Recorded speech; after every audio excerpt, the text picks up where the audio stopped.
Ripster, Ripster, Rip. What day is it? It's maintenance day, buddy. It's maintenance day. What's up, everybody? It is maintenance day here with the Lucky Strike. Got a bunch of stuff to do. Got 2 days off, so we're going to tackle everything we can. We're going to do the lower unit oil. We're going to do the water pump that's in here. We're going to change all the anodes. We're going to do the engine oil. We're going to do all the fuel filters on the boat. And let's see, I think that's about it. There might be a couple little things here and there. I'm going to show you how to do each and every one of those things on one motor. I'm definitely not going to show you how to do both because they're exactly the same. And I'll show you little tidbits and tricks on along the way. All right, let's get to work.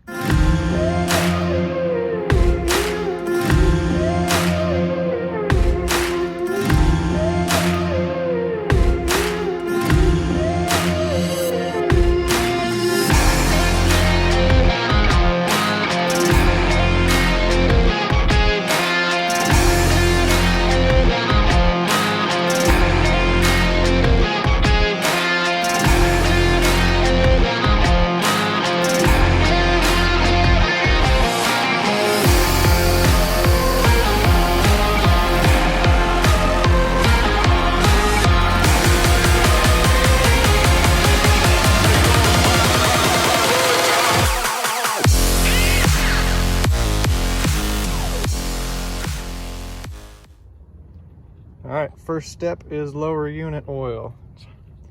I'm by myself, so I gotta show you little bits and pieces. First thing is you take out that screw right there, and you see how it's just barely coming out?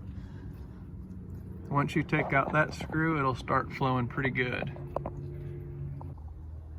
Now that screw's out, she's draining perfect. Usually takes, like I said, maybe 10 minutes for all of it to come out. You want to be sure that your motor is trimmed all the way up, so all that oil gets to the front of the lower unit and you can get as much out as possible. All right, while my oil in the lower unit is draining, I'm going to pull out these anodes. 1 here, 2, 3 on the other side, and 2 that are hidden. All you need is a 12 millimeter to get that out, and I'll show you what they look like here in just a second.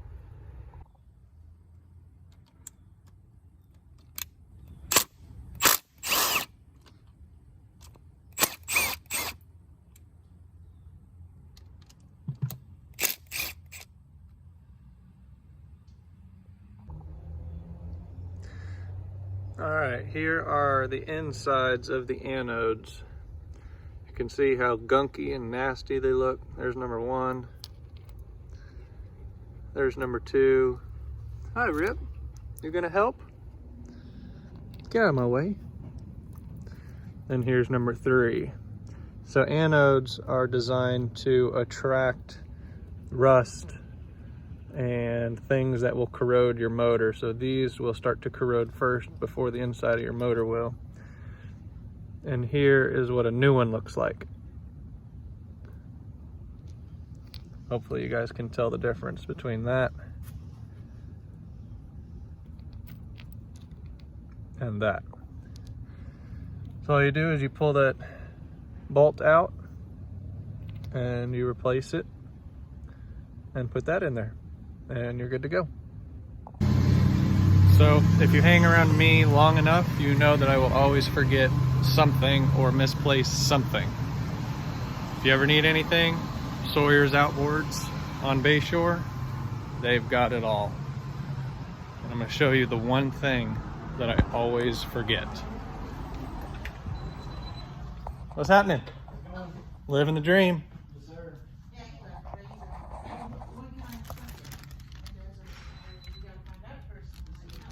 Gear pump oil right there. This thing, I misplace it every time, no matter what. All right, now that I got my oil pump, the oil is drained out of the lower unit, what I like to do is put this little pump in there. Sorry, I'm doing this with one hand. And I like to pump fresh oil into the lower unit. And you'll see it's still a little bit dirty. It's just to clean out any extra burnt oil that's in there. And you spin the prop as you go to help it out. You'll see it gets much clearer.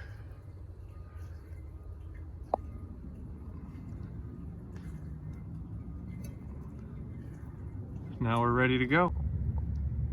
So now that we've got all of the burnt oil out of the lower unit, we've put some fresh oil in the top to get all the excess burnt oil out. You want to trim your motor all the way down. Put the pump into that lower screw and start pumping away. And how you know it's full is oil will start to come out of that top hole.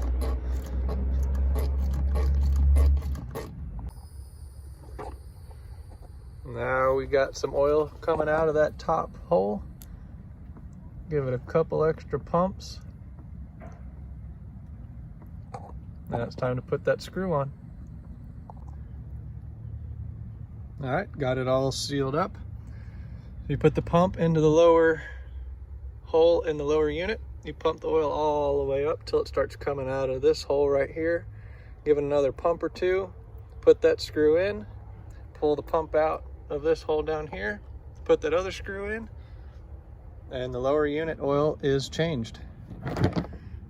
Now I'm going to work on these anodes, taking them off, putting new ones on. All right, here's the before, and here's the new anodes. So you can see how corroded it is. And what I like to do is I like to get a little flathead screwdriver and pound it with a hammer so you can expose the bolt, because the corrosion is clogging the bolt on the old ones. Once you get that, get a little wrench, pop them out, replace them, and good as new. I'm about to reinstall the anodes, and I've cleaned this hole out, and you can see how nice and clean it is. But here's one that I haven't cleaned out. So before you put those anodes back in, you want to stick your finger in there as best you can and pull out all that junk. If your finger can't get to it, then you can use a little flathead screwdriver, kind of scrape the edges, but the important part is to pull all the stuff out. You don't want to be pushing that stuff into the motor itself. That one's dirty, that one's dirty, and all the others are. You got to do it to every single one of them. Now all the holes are clean. Time to put in the anodes. 1, 2,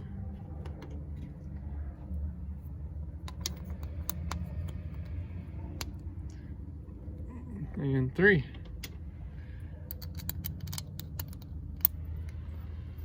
Bolt number 1. Bolt number 2.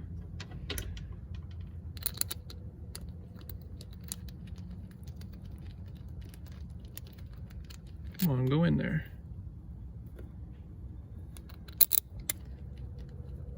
And bolt number 3.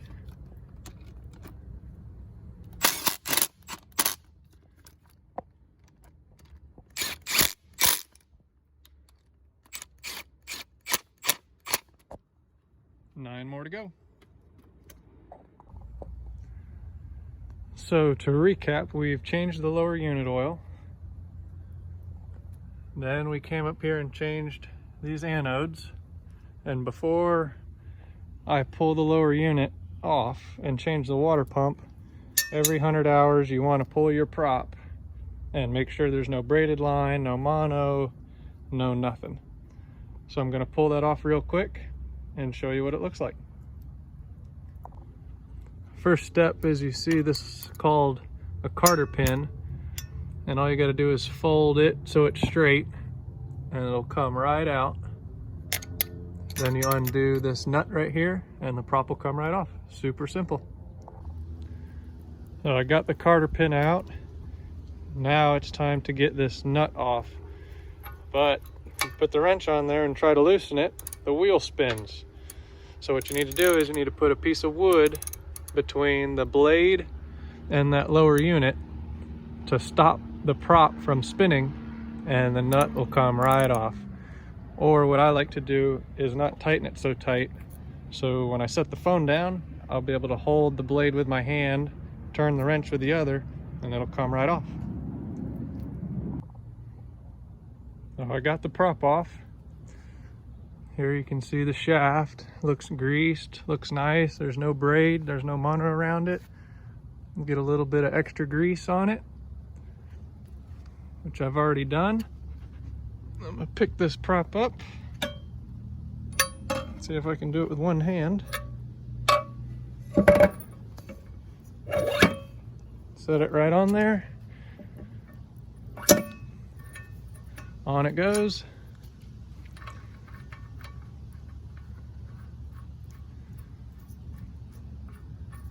Get that nut nice and tight. I don't know if you can see it, but there's a hole right there. That's where your cotter pin goes. So you want to tighten the nut enough that you can see that hole, and that cotter pin will slide all the way through. Piece of cake. Prop is clean. Cotter pin's in, lug nut's in. Now it's time to drop the lower unit and to do the water pump, my least favorite thing on the planet. I'm gonna do my best to explain it, but I'm just gonna do it as fast as I can to get it over with. You've got, let's see, 1, 2, 3, 4, 5, 6, 7 nuts to undo, and this whole thing will fall to the ground. I'll show you what it looks like when I get it down. All right, it's officially getting hot. It's about noon. I'm sweating. Got the lower unit off. Here's the drive shaft. It fits right in there. What we're gonna change is the water pump, which is in here. 1, 2, 3, 4, 5, 6 bolts. Pop that out, and I'll show you the next step. So I pulled that housing off, and there is the water pump. All that does is circulate water into the motor to keep it cool. You want to change it typically every 300 hours, give or take. So what we're going to replace is we're going to replace this, because these fans, or whatever you want to call them, from being bent so much, they crack, they lose their rigidness. I'm going to replace this little silver pan and this O-ring. So all you do is take it out, put in a new one. Water pump replaced, new plate, new O-rings. Now for the death of me. Got to get the drive shaft back up into the lower unit and get the threads that are on the drive shaft matched up perfectly. And I think I learned a trick last time and it worked really well. I'll show you guys how it works here in just a second. So, I'm out of breath. If you're doing it by yourself, it's not fun. But if you can get it up in the air and ratchet strap it,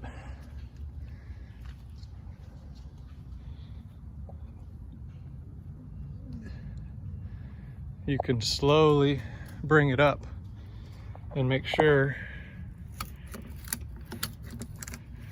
that those threads get lined up, and it just brings it right up for you. All right, I'll show you guys how to get it aligned for you. Ratchet strap is up. It's really, really close, but it won't go any higher. So there's the drive shaft right there. There.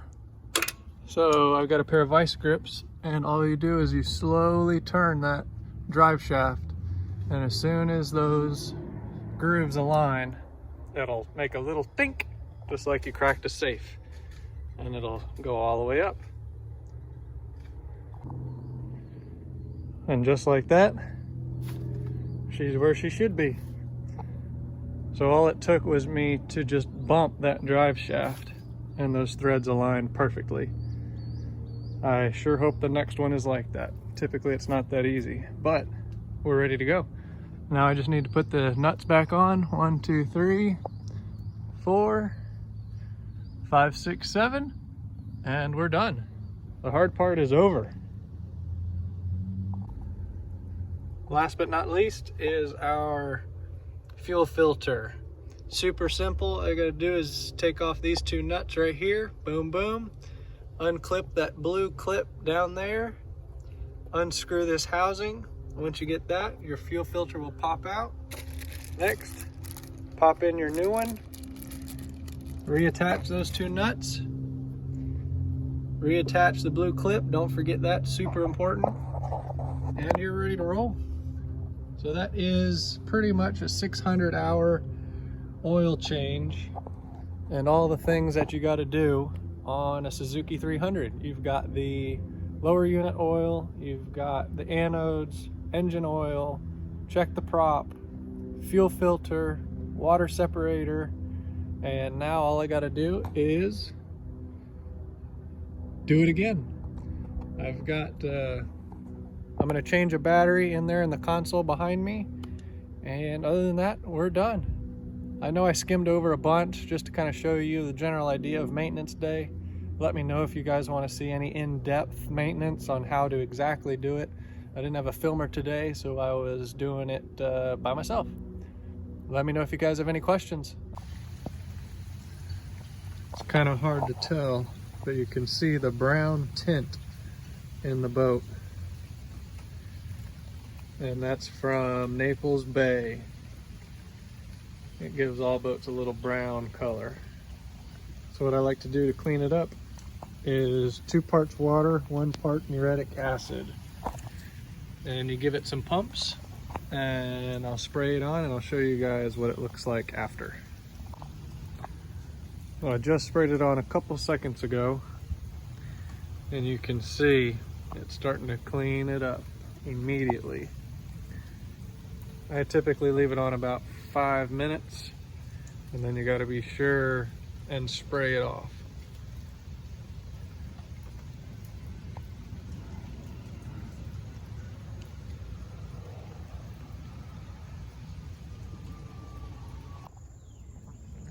Just like that, she is ready to roll.